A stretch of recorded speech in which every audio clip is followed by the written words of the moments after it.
Welcome to the RIP 28 podcast. This is the RIP 28 podcast. It's a podcast where a few friends can get together and we can talk about a few things. Now, some of those things you might like, some of those things you might not like, but we're going to keep on talking about them on the RIP 28 podcast.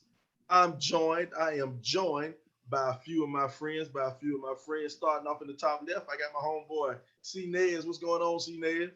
C. Nez in the building once again. Let's get it going. Ready to chop it up with the fellas. Down in the bottom, the original G5 monster. What's going on, G5? Ain't nothing, man. Sipping on this gin, you heard me?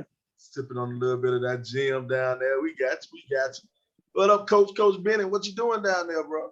Man, I'm chilling, man. You know, I'm back at it, sitting on the back porch on my little Martell, ready to talk some trash. I hear you. And then we got the doctor over there with his blue blockers on. What's going on? What up? Hey, good weekend. Ready to get it going with my fellas and just have a little discussion. Man.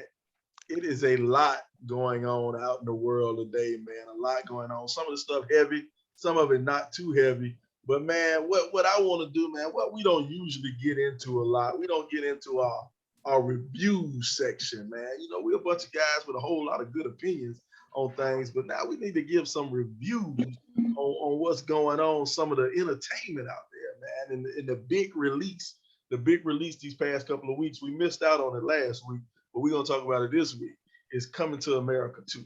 Coming to America 2. We waited 30 years for Eddie, Arsenio, for the whole crew to come back, man. It's gotten mixed reviews on the internet, on this World Wide Web, man. It's gotten some mixed reviews, man. What you brothers think about C-Ned, man? What you think about Coming to America? I thought it was a great movie, man. I don't know what everybody hating for. I'm thinking they was thinking it was supposed to be just like the other one, but I mean that one was rated R. This one was rated PG, if I'm correct. I mean, ain't but so much you can do there, you know what I mean? But I thought it was good. It had a bunch of funny moments and some surprises, and then a bunch of cameos and all the people coming back to the show that was on there. Still looking good and everything, man. I thought it was great. My opinion. Well, what about you? Seen it, Dre? Oh yeah. I checked it out, man. Well, too bad of a movie. I mean, it had its pointy parts, with the daddy, I'm about to die. I'm saying? Like outside of the little corny parts they had, man, it was a pretty decent movie. I mean, I like the little storyline, how basically the son, not following the footsteps of the daddy. You know what I'm saying? A little message in the whole thing. And then, of course, it had to end with the women's empowerment. But I ain't gonna talk about that. You own it. You own that one, bro. We're gonna get on that one with your women's empowerment a little bit later on, man. Benny, you seen it, Tom? Yeah, man. I'm pretty much like the rest of the fellas. I enjoyed it, man. Tell you the truth, I enjoyed it. But I think everybody, like you say, 30 years, they thinking if Jordan came back, you think Jordan gonna be as bad as he was 30 years ago? But it's still Jordan, though. You still gonna watch. My thing is, man, I would ask Juwan, but we know Juwan's super light skinned, and this is an African movie. So we know Juwan ain't had Look, I ain't been to the movie since COVID, so you ain't gotta go to the movie. You ain't gotta go to okay, the movie. yeah, you know. That was our pride. Look, I already knew he was light skinned. I knew he didn't come nowhere close to watching the movie. Damn Milano. The movie was too dark for Juwan. It had too many dark skinned people in it. I think the show was pretty good, man. Honestly. Yeah, man. I thought it was decent, man. I thought it was decent. The problem is that Coming to America set the bar up so high. The bar, Coming to America, usually you ask any black person you run into, Coming to America is probably the funniest movie. It's in their top 5 movies, you know, and it has so many points, so many lines that you have memorized. You know, you go walk around some black people and you start to sing "She's you," and everybody else will jump in. You know what I'm saying? Yeah, you're right. Question. Everybody jump in and sing with you. But it's like, you know, you was looking for, and here go the thing. Maybe Coming to America 2, maybe 2 years from now, after we done watched it a couple of times, it'll still have them funny points, kind of like Coming to America 1. Because Could be. huh? Hey, but since we all in agreement except for Juwan, because he ain't seen it yet, why do y'all think people was acting like they didn't like it? Why they was hating on it so bad? Because like I said, I thought it was good. What you think their reasoning is because of that? The hopes were too high. Huh? The hopes were too high. It was like, yeah. I think the bar was set just too high. The bar was set too high. You was expecting too much out of the movie, and sometimes you got to take it for what it's worth. Man. I guess. Yeah, I mean, go ahead, Chin. I mean, it was back in the, what, 86, 88 when that thing came out? 88, 89. I mean, it was good. I mean, it was funny, but I mean, this one to me was just as funny. I don't understand what expectations they was trying to have here. I feel like just straight up, like, people, you gotta look, most of these movies, when they got all of these actors in there, it don't really be that funny because it's too many. It's too many of them. It's too many actors, too many personalities. So you know what I'm saying? It ain't gonna be but so much. So I don't know. When I saw it was in, I didn't think it would be that funny. You know what? I don't like that though, man. You know, I think you see all these white folk get together and they do all these ensemble cast movies and they have these big name stars and, like, you know, Adam Sandler good for bringing in a lot of these comedians and they all together. But you know, I love to see black folk get together and make like top 5. People gave you remember top 5 with Chris Rock? mm-hmm. Right. People gave that movie hell, but I thought that movie was fun. Mm-hmm. I thought that shit was hilarious. Hey man, they need to remake Hollywood Shuffle. Yeah. You know, I don't know if I want to see a remake though. I want to see something A new age. Yeah, because you know the remake it'll be constantly compared to the old one. Right. And that's something about this Coming to America. I look back at I watched it with my son. Now my son, I ain't let him watch Coming to America 1. Well, I don't know if I ain't let him watch it, but he ain't never seen Coming to America 1. But he watched Coming to America 2, and he was telling me it was the funniest thing he ever saw. He 12. You know, he telling me it was hilarious. You know, so I don't know. Maybe I think if you got fresh eyes on it and you ain't seen Coming to America 1, or Coming to America 1 didn't have such a deep spot in your heart, I think your ratings for it probably was a little bit higher. I thought you might have thought it was a little bit funnier if you hadn't seen part 1. So, possibility. Yeah, possibility, man. Possibility. But I do like the fact, though, they got all these top-notch actors, all these top black comedians. They got them all together. Oh, Wesley Snipes making a comeback, Eddie been hooking him up. He was in that Dolomite. Now he in this one. But you know who they got? They got to give thanks to Tyler Perry though and Rick Ross. Yeah, they shot it down there. Yeah, that's Rick Ross. ATL mansion. Yep. No, that's Holyfield. Yeah, Holyfield old man. Oh yeah, Holyfield old mansion. I'm talking about the owner now. Right, the current owner. It's forever gonna be Holyfield. I seen that spot for in Atlanta. For the people in South Atlanta, it's gonna forever be Holyfield. Holyfield. You seen Holyfield house? 50 got Mike Tyson old house. Yeah, that's Mike's house. Yeah. But yeah, man, I don't know if those Tyler Perry, they shot it on his studio lot. Yeah. And Tyler Perry, I got lucky enough, man. Our homeboy, he interviewed Tyler Perry, and he invited me there when he interviewed him. So I got to go on that lot and kind of take a little tour of the lot with Tyler Perry. They were riding around on the golf court. Oh, yeah. And I got to see the lot, man. That thing is amazing, bro. I ain't gonna lie, it's fucking amazing. But I would tell you how Tyler Perry is a motherfucking G. He don't get the credit he reserved for being a king of petty. But each of these sound studios, you know, they had these real big sound stages these real big buildings where they film a lot of the stuff in. Well, the sound stages are named after famous Black people. They named after famous Black people, whatever. Now they got the Denzel Washington stage, the Oprah Winfrey stage, Hollywood, all of that. Now, y'all know the history with Tyler Perry and Spike Lee. Spike Lee, every chance he get, it seemed like he can take a shot. He took a shot at Tyler Perry. He say some slick shit about him behind his back or whatever. But Tyler Perry actually named one of those sound stages after Spike Lee for the contribution, because you can't deny Spike Lee contribution to Black film. Oh yeah. Tyler could have been an asshole. He could have been like, man, fuck that. I ain't naming no sound stage after you. After all the shit you talked about me. But here go the funny thing, what he did, what I found funny, was each one of those sound stages, like sound stage 1 is Denzel Washington, sound stage 2, Oprah Winfrey, stuff like everybody got their own sound stage. Spike Lee got the smallest one and he shared it with somebody else. So, hey, he the shortest dude out there, so hey, he don't need much ran room. out of space. He don't need much room.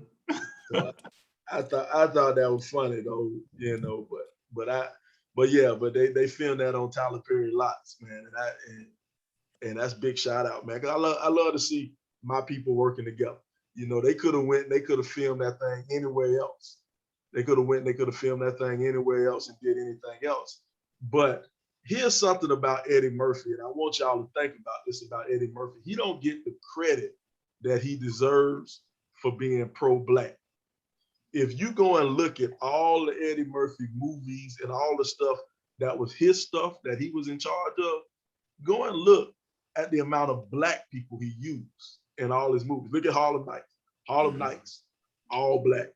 Coming to America, basically all Black.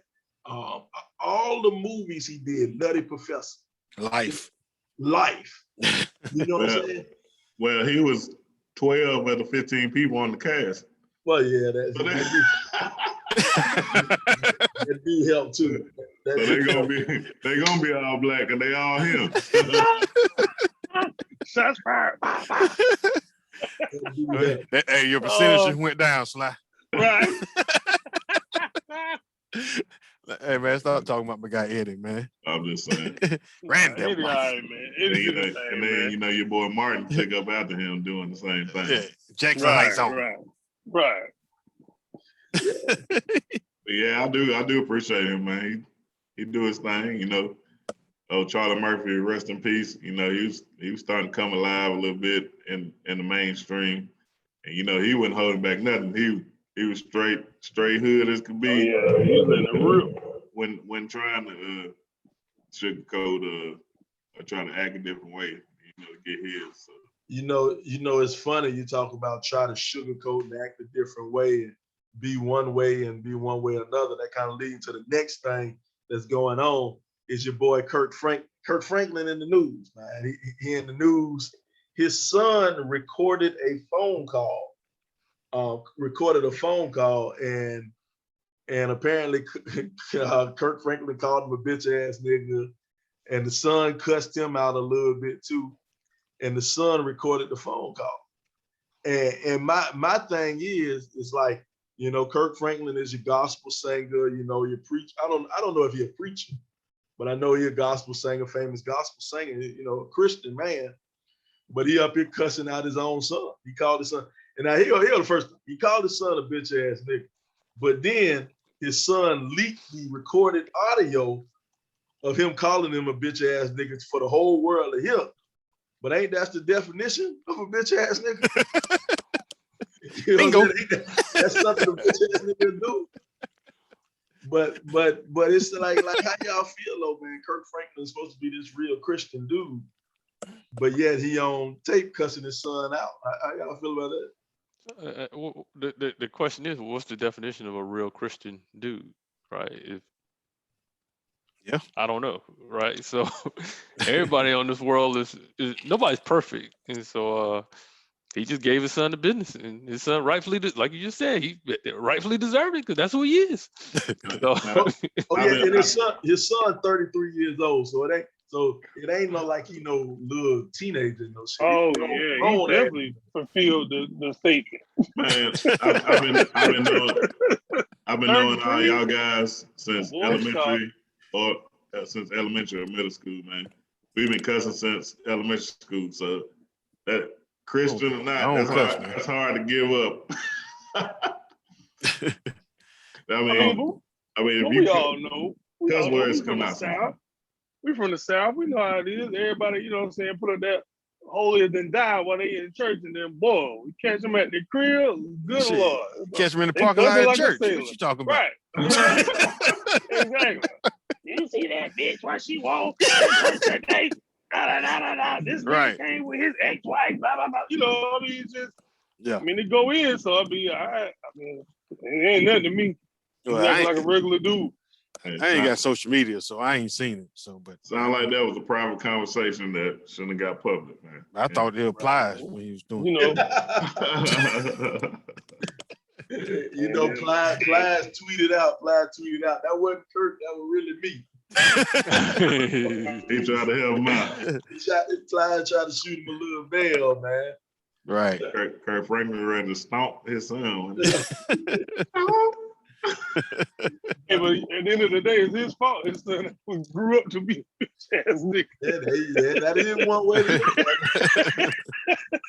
You ain't taking money your weed, make them no better. Hey, I'll tell you this though.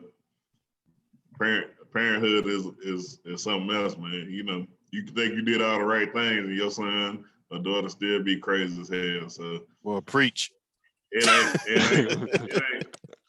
It ain't that you a bad parent. It's just that, you know, everybody got their own way. If you read the Bible, you know, everything predetermined anyway. Hey, dog, I called my mom and dad the other day. I said, I'm sorry. I'm sorry. Hey, I called him last week, so I'm sorry for you. I'm sorry. This little dude. Anyway, off of him. But yeah, hey, bro, I already know what you're going through, but yes, sir. I'm telling you, man, your kids take you on highs and lows, man. They take you on mountains and valleys, man. Because I look at my son and I say, man, one day I look at him, I'm like, man, I got the smartest, coolest, best little boy in the whole world. And then I look at him, I say, God damn, you a dumb little motherfucker. God, you take after your mama. This ain't my child. That's that denial. That's that denial. Take too much after you. That's why y'all. But I always say you got it after your mama. Then she say, never mind. Be quick to say, you your mama child, man. I ain't never been this. But it's just, I don't know, man. It's funny, man. We sit back and we look at it. We all 40-year-old men. You know, we look at this and just last week, like Chance was saying, man, we've known each other since we was elementary school, middle school. And it's funny, now we're grown and now you got to reach out to people. I remember calling Ton last year. I had a little issue with my son. And I say, well, Ton, you know, your kid in middle school, you know, how you handle that is how you handled your situation with your son. And I look back and I laugh. I'm like, man, just last week, man, we were talking about cutting school. You know what I'm saying? We up here grown ass men trying to have conversations about how to raise kids, man. Hey, when we grew up. They make you grow up. It's downhill after 25, dog. Yeah. Motherfucker make you grow up. So, but it's interesting to see how we learn to deal with some of these things, man, that's parenting. Hey, to say all that, so that's why we don't blame Kirk for what he did. Nah, I don't blame Kirk at all. I don't blame him at all, yeah. I ain't mad at They'll take you there sometime. Yeah. And the dude 33 years old. Yeah, he's a grown man, so he deserves it. Gotta call a spade, man. It's just what it is. I might go and buy a Kirk CD just because. But even that, him taping that and knowing his father publicity and, you know, and putting that online, and that's just grimy, man. I don't even know. Right. Yeah, that's your blood doing that, right? You're supposed to not trust other people, right? To do stuff, but that's your own blood doing that. We already know, you know, your family do you the worst. Hey, Sly recording this conversation right now. Bitch ass. Hey, speaking of that bitch ass, I'm gonna get the bitch money ass, from this y'all. boy. I never forget. First fight I ever got in, I got there, ran home, got the house, slammed it over behind. Boom, I ran home because I got away from the fight. My mama said, boy, what the hell, bro? She said, they was trying to fight. My mama said, boy, I'm gonna go put some shoes on. Your ass gonna go around there and fight them goddamn. She put me back in the car, drove back around the corner. Luckily, the boys went in the house. I swear to God, my mom was gonna make me scrap that day, boy. She wasn't gonna let me be no bitch ass nigga. Hey, that's the difference. That's the difference between then and now. Our parents do stuff like that. You know, we can't do that now. Oh no. We go to jail, they be in juvie, all kind of stuff, man. You know, foster child for the rest of their life. Man, can't do it, man. Times done change. You handcuffed, and it's just like, all right, I just gotta hope for the best. You know, I can't do them like I want to do them. You got to try to put them in the best situation. Where when they do fuck up, it ain't as bad. Right. And you know, it's funny you talk about now compared to past times, man. I will never forget, man. I was about 20, 22, 23, something like that. I had went to a Benedict game, went to a Benedict football game, and you know, I was drunk as shit. I was probably drunk than a motherfucker. I was if I wasn't drunk, I was right there close to it. But I ran into one of my daddy friends, his childhood friend, guy, you know, a guy I called Uncle, you know, and he was about drunk too, but he saw me drunk, so he tightened up quick, and he was like, "Boy, what you doing out here? Pull that out your hand." And now I'm 23, I'm legal to drink now. I'm legal. Right. But he saw me, he's like, "Boy, pull that out your hand. You don't need to be having that out here looking drunk in public." And I'm thinking to myself, this motherfucker drunk in public. But I wasn't stupid enough to say Right. This motherfucker drunk in public, man. But it's just different, man. The way you can raise your kids now, man. It ain't that village no more. It ain't. Yeah. You know, you can't correct somebody else's kid. You try correcting somebody else's kid, you're gonna have some problems. And you're right too. That his mama really called that dude your uncle. One of them uncles used to slide through the house every once in a while. Damn, Jay. I'm just playing, man. Hey, you know, Slide. Hey, that's like that was a bitch ass nigga move. That's exactly what that was. Y'all know I'm just playing, man. I'm messing. I had to make a little joke. Don't worry, you're gonna get the email from my mama. She listens to the show. I said, I'm just playing, Miss Williams. Hey, the email will be titled Uncle. Uncle? What'd you say, boy? What's your address? I'm like, man. Tell you. But you know, man, let's get on some more stuff, man. Some more stuff going around in the world today, man. I was trying to find the exact location this happened, but an announcer got caught with a hot mic. Now, I don't know if you guys know what a hot mic is. You know, in my broadcasting, I do a lot of play-by-play and stuff like that. And one of the things that happens, a lot of times you say stuff and you don't know that microphone is on. And you kind of say what's really and truly on your mind, really truly on your mind and truly in your heart. And that microphone will catch it. Well, I'm trying to find the exact quote this mug said. I can't find the exact quote, but he said basically he came down to, it was a girls basketball team and they were kneeling during their national anthem before the game. And then he came and said, these fucking niggas are kneeling, you know. And this is in a mic, you know, hot mic, live mic. He says this. And so just a couple of things. People wonder, you know, why these people are kneeling You know, why black folk are kneeling before these games, protesting police brutality, protesting racism. He's a prime example. A prime example. You know, it's somebody, he was an assistant football coach or a football coach in the community who happened to be calling the game. And they catch him showing his true feelings. Now, this is what this guy, his statement was.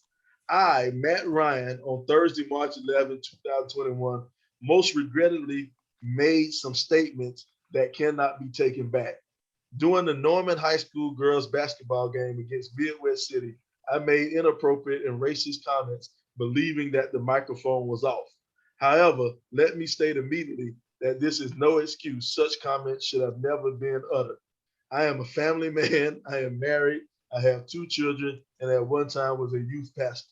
I continue to be a member of the Baptist Church. I have not only embarrassed and disappointed myself, I have embarrassed and disappointed my family and friends. I will state that I suffer from type 1 diabetes, and during the game, my sugar was spiking. While not excusing my remarks, it is not unusual when my sugar spikes that I become disoriented and often say things that are not appropriate as well as hurtful. I do not believe that I would have made such horrible statements absent my sugar spike. Now, let's break down this. Bullshit. Anyway. Let's break down this bullshit this man said.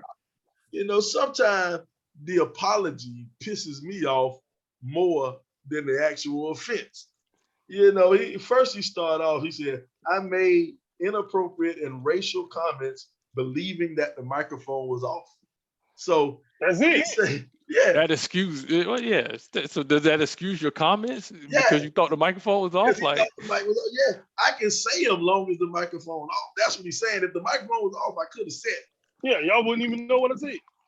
Yeah, and then he goes to throw in, I am a family man. I am married with 2 children, and at one time was a youth pastor. That has nothing to do with it. Why does that matter? No, it actually shoots itself in the foot because that's all the reason why you should know better. Yeah, thank you. All the reason you should know better, man. And that's what he's teaching his congregation. Right. Sound like a resume for the Ku Klux Klan. That's what it sounds like. Boys. That's what it sounds like. But then my favorite is he blamed it on the diabetes. He blamed it on his diabetes. Man, that might explain why you be popping off all the time, Sly. Yeah, that might be it. You got a Coke by you, something sweet. I got undiagnosed. I need to talk to what's his name? Wilford Brimley, who used to do them diabetes commercials. I might need to talk to him, man. But it ain't on my shit, man. So what he's saying is diabetes bring out his racism. His racism is quelled. It's okay. It's calm. He keeps his racism tight until the diabetes act up and bring out his racism. That's what that man's saying, man. That's trifling. I wonder if somebody reviewed his comments before he actually put those out. Like if somebody reviewed that and signed off on that, they need to be fired. It was live. He was live on the mic. No, he's talking about the apology. The apology, like if I'm writing something and I want to make sure it sounds right, I'll toss it over to my wife and say, okay, does this sound right? You know, they said, no, you shouldn't say that. You shouldn't say that. So I wonder, did anybody else review that and like co-sign that? Like he rushed. That was a rush apology. I mean, he might have said the pressure was on his head. He might have sent it to his wife, but she feel the same way. So she's like, yeah, that's great. That's right. That's enough. That's enough. My thing is, the next thing, I wonder why he ain't come out and say, well, you know, I got black friends. Oh, boy. That's next. I've talked to my black friends and they feel this way. You know, I wonder if that's what he did next. He said that he talked to his black friends. But I don't know, man. I didn't know diabetes was a reason for racism, spikes racism. So he act like it's Tourette's or something. Yeah. Shit, Tourette's can't do nothing with that damn racism neither. You racing, ain't got to do it. It's nothing with your goddamn mental state. I mean, your physical state. It's your mental state. Man, to me, it's amazing. That's just amazing to me. But the good news is the team Norman High School, they actually did go on to win the state championship. They made it through all of this and all of Some this. of the girls. Yeah, the girls scene. They made it. This in Alabama, right? Oklahoma. That's Oklahoma.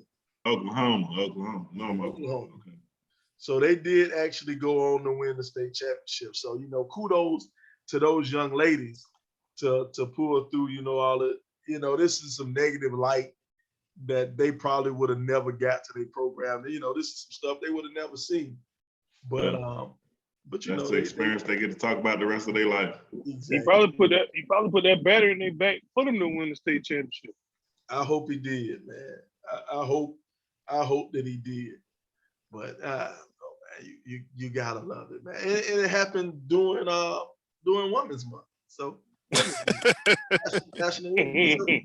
So even better, man. Hey, what about the coach from Creighton though? Oh yeah, this dude. I don't have his exact quote, but he said, get off the plantation. No. You say you can't leave the plantation now. Yeah. Don't leave the plantation now. No. We need to rally together. My take that cotton and corn. My thing is, man, with some of these white folk, man, you see the environment we in, you see the world we in. Everything is recorded. Everything is right.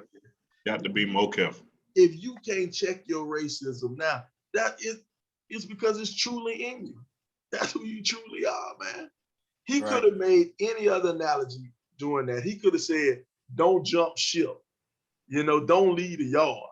Don't get out the bus. Don't get out the bus. But he used the word plantation. Right. And that's supposed to motivate me. Yeah. Right. Like when the last time you seen the plantation, man? That's like old school, deep rooted stuff. I drive by two of them every day on the way to work. I'm about to say it's two of them. We right here in South Carolina. I'm in Charleston, so I see them all the time. So they ain't gonna let us forget that, boy. Hey, historical site, Rose Hill Plantation. Right. You know what I mean? Magnolia Plantation. Hey, I'm telling you, boy. Talking about, matter of fact, speaking of that, when I first moved down here, the job I had, white guy was trying to tell me, "Oh, you should go to Magnolia Plantation. They can show you they treated their slaves so good." And I'm just sitting here looking at them like, who's saying they treated their slaves so good? Like, what in the hell about the terminology slave and good go hand in hand? You know what I'm saying? Like, you just put those two words hand in hand, and then you really looking at me like I should appreciate them because they did treat their slaves good. Hey, you're a pretty big dude, so he was thinking that, dang, this dude big, he can pick a lot of cotton. Yeah, he was in the field. Jawan was in the house. He was in the field. Hey, Jawan's in the house washing dishes. Hey, you better not leave. They thinking about leaving. It's amazing, man. They gonna mess the good thing up for me. Colors come out. Amazing when they true colors come out. You know the bad thing about racism is, like, for the most part, I ain't gonna say 100% of black people, but most of us just trying to make it, get a living, and intermingle with everybody. I don't feel like I see a white person, I'm like, "What's up, brother? You know what I'm saying? How you doing?" Blah blah blah. But it ain't reciprocated the same way. It's like, man, I'm out here, everybody's same to me, but for some reason they think because our skin darker that it's a difference or something. Yeah, but it's one of those things, man. I don't think racism will ever be totally outed. It's just the fact that it was ingrained, and this is how it was the root of America, right. And it's very hard to root that out. And people, whether they say a lot of times they don't even realize they're racist, and they are racist, and so it's very hard to root that out. And so I just keep it moving, So. All right, let me ask y'all one quick question about this now. Now it's it's a lot of different levels to the racism thing too, you know. So, all right, you being a family man, like Juwan, you riding in the van, the little minivan with your kids and your wife, and you in the hood, and you stop at the gas station. You gonna feel some type of way when you get out that car too. So I mean, it ain't just because they black. It could be some Hispanic guy. It could be some white guys. It's just, you know, how they carry themselves. And I think people kind of generalize, you know, black people being thuggish or whatever. But you can go all kind of different places, and people are cultured, doing their thing, you know. But I think if you looked at it as, all right, this situation and all this, that would be a different story. But they just kind of lump everybody into the same boat. But it's some places that all of us don't want to go at certain times of night too. Oh, no, because you already know what it is, right? So yeah, no, I definitely agree with that. But like you said, when you start lumping everybody together, that's what I'm saying. that's where the racism come in at, because everybody is different and everybody is individuals, and you should give everybody the benefit of the doubt or the chance. So yeah, I think it's Chance, I think hold on, like I think that's more classism what you talking about, Chance. yeah. You know what I mean, yeah. Classism was you going to a bad neighborhood. What makes it a bad neighborhood? Because they you know what I mean? Yeah. They ain't in the same class as you. That makes it a bad neighborhood, but that's more of that is. Yeah. I agree. You know, it's funny, man, because I think a lot of it, I think racism is cured by getting to know somebody, by getting to know different people. You see these different studies. It was just one black guy. He was a jazz musician. I think he was I know he was some type of musician, but he's credited with getting like hundreds and hundreds of former Klansmen to give him their robes and, you know, turn over their Klan ways. But his thing was, I know you're talking about. Yeah, I saw that. But the way he did it was, you know, he went and actually talked to him. He talked to him. He got to know him. They got to know him, and they got to realize the stuff that they saw coming up was, you know, wasn't true, or the stuff that they heard coming up and not even saw. Because I would be honest, man, I didn't know white people was poor until I went to Kentucky. I never saw a poor white person until I went to Kentucky. And when I went to Kentucky, man, some of them hills of Kentucky, man, I had to drop a teammate off home. And it was interesting. I had to drop him off home winter break. And as I'm driving home, as I'm driving him in these back roads or whatever to get home, it was getting close to getting dark, but it was still, you know, it's still dusk. So I could see some of the dilapidated trailers, little single wides, and lean-tos that these motherfuckers were staying in. So I was like, damn, they some poor ass white people out here. But it was so crazy that even though, because I was driving my daddy car, my daddy had that almost about a 2-year-old Grand Marquis. It was a 97 Grand Marquis, and it was like 98 or 99 or whatever. And so they, you know, I'm driving a nice car, and these motherfuckers looking at me, they looking at me like I'm a piece of shit. You know, and I'm looking at the way they living. Like, bro, you know I'm a little bit better off than you. Hey, who's the president who said if the only thing you got to do is get the poorest of the white to think they got more than the black, they always look down on them. Shit, probably all of them. Nah, it was like Roosevelt, somebody like that. It was somebody one back in the day. But it is so true, and I realized that when I was driving through them back hills of Kentucky, man. I don't know, man. I just think it's who you, if you associate with people. Like I had it was a white boy on our team named Matt. I forgot Matt's last name. But where he was from a place called Corbin, Kentucky. And he literally told me he never saw a black person until his high school team went out of town to play an away game. And that was the only time he ever saw a black person. And, you know, he said, you know, he told me like his senior year, he said it was funny. They had this big plant, a factory wherever they were at. and the factory transferred in a black family.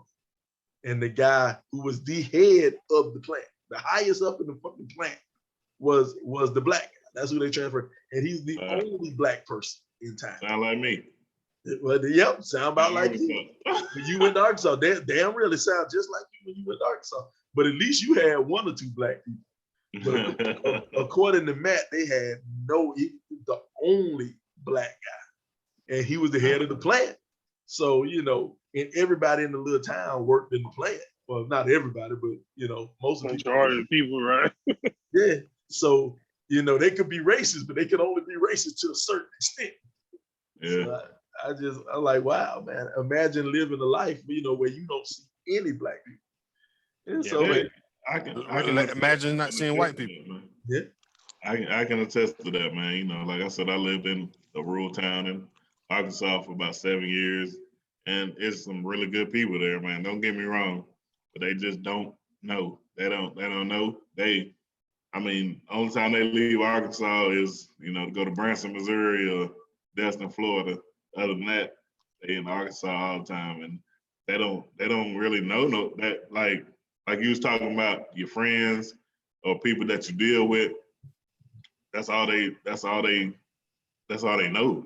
So it's like, can I really be mad at them, or can I just try to educate them? You know, it's just that, you know, you gotta let them know what your culture is and know that everybody ain't bad, you know. And I've seen some folks that just like, you know, hey, I got a black friend, so I'm good, you know. Check me off that racist list, you know. Yeah, but I think what you're saying, Chance, is a good point. Like, I think, like, I could tell at work with white guys I work with if they ever really had experience being around black guys, right? Because they feel uncomfortable, and like we can't have even just a general conversation. It's only about work. If it's not about work, you know, we can't even have a good, just regular conversation. So, but I think it's like you say, it's taking the time to get to know people, no matter what the color of their skin, or no matter the nationality, to get to know the person for the person, because everybody is different. If you never get to know, I understand like certain things you might not know, and that might cause you to be reserved or cause you to be scared, but ask questions. You know, I'm not gonna get offended. You ask questions, you reach out, and we have a conversation. So you know, they got to ask the right question. You know, Tom said something a couple of minutes ago. He was like, you know, I was talking about how some white folk, they've never seen a black person, never interacted with a black person. And Tom said, well, some black people too.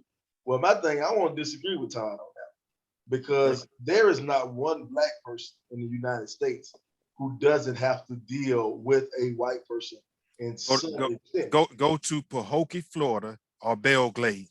Hey, but see, even so, I'm trying to tell you, dog. Got TV. Well, the white people got TV. That's nothing. I'm talking about they don't have to deal. I'm not talking about TV.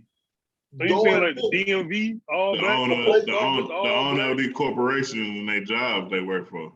Hey, and check this out: the police force, Pahokee, Florida, got white cops.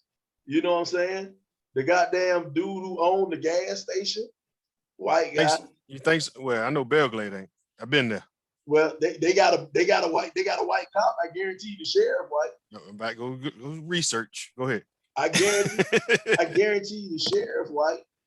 You know what I'm saying? You know, it is not one black person in America who can say they don't have to deal with sometimes. They go to school. One of them teachers at the school white. You know what I'm saying? It ain't no black person in America who can say, I don't deal with any white people. It's impossible. But there are plenty of white people in America who can say, I don't deal with no black people. There are plenty of places. You can go to North Dakota, you know, go to Wyoming. Ain't nobody but Kanye West out there in Wyoming. He bring his choir home. Ain't no more black people in Wyoming. You know, so I think the burden is on the white folk to kind of reach out. Emory Payne is the sheriff of Belglade. He black. I'll just let you know. He a black sheriff. Okay. I'm just saying. You say he won't be one. Look and see how many white sheriffs he got working for him. I'm about to. Go ahead. And I will say this though, social media, and as much as we talk about the younger generation, the younger generation gonna make a change, man. They ain't going.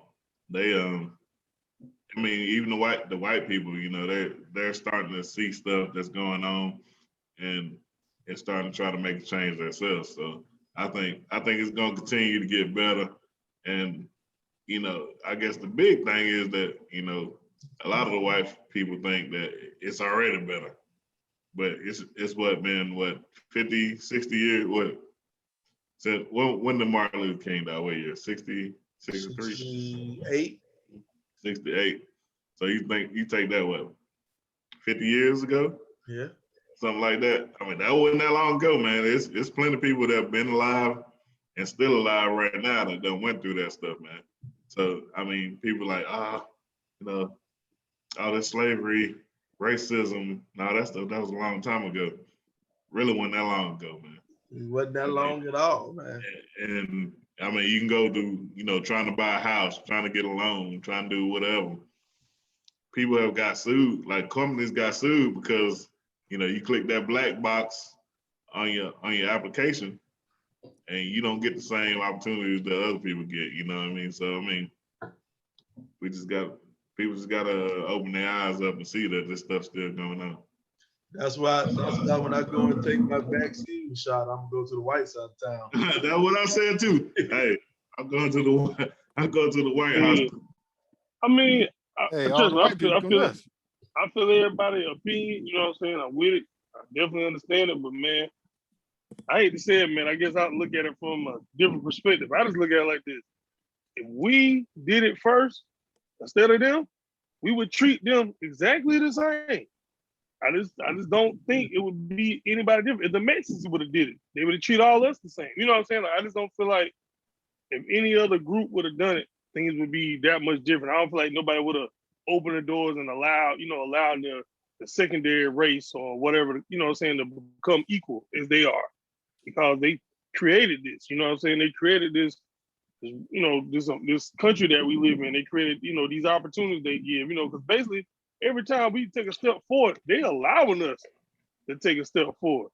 Like, I don't care what nobody say. We can protest, send stuff through Congress, or whatever the case may be. It's somebody at the head like, okay, well, we'll give them that.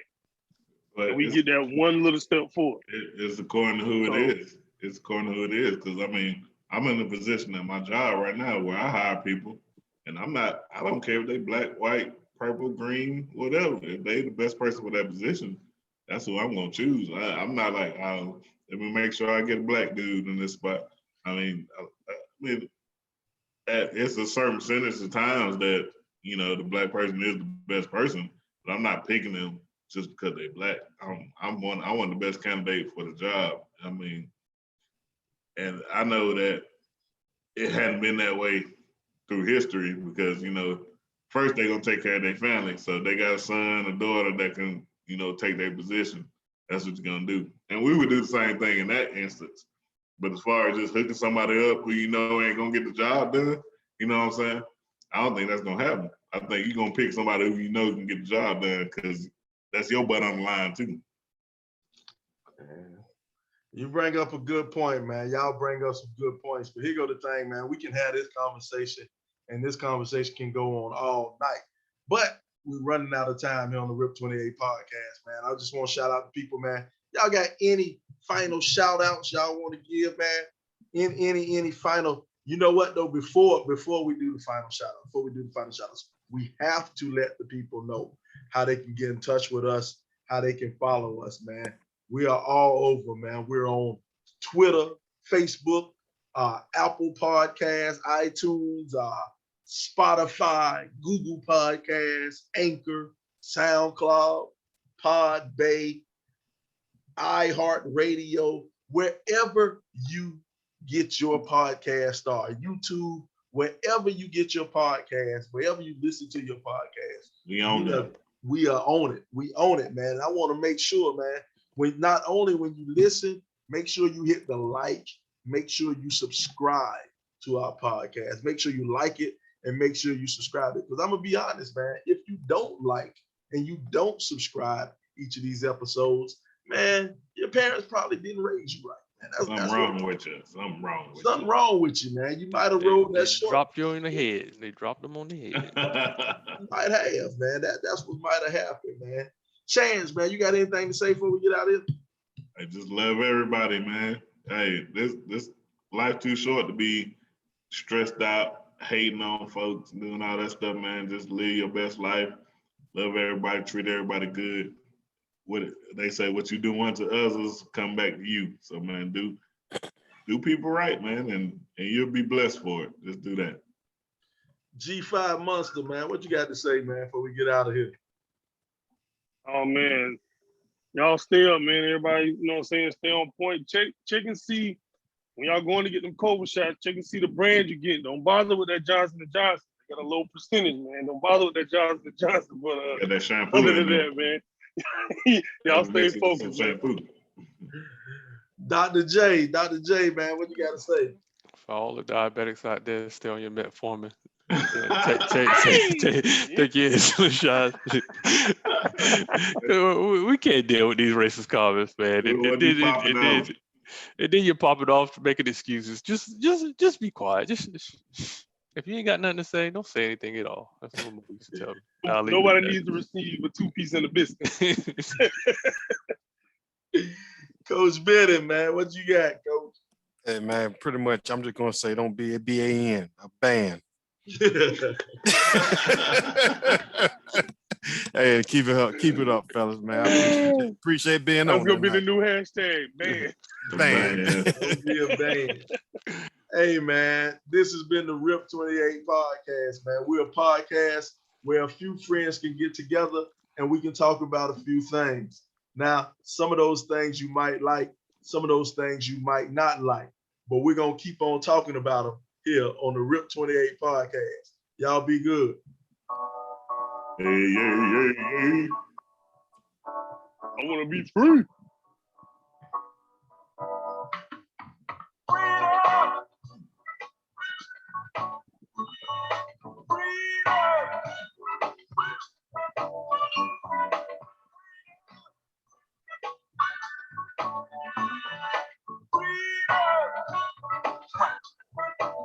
Getting paid for that. That's that indigo. That's that indigo. That's that Snoop Dogg. I got these guys like Austin, so I like to see so bunch of meaning these people are killing me. Really, though, got some lame actors on a bar.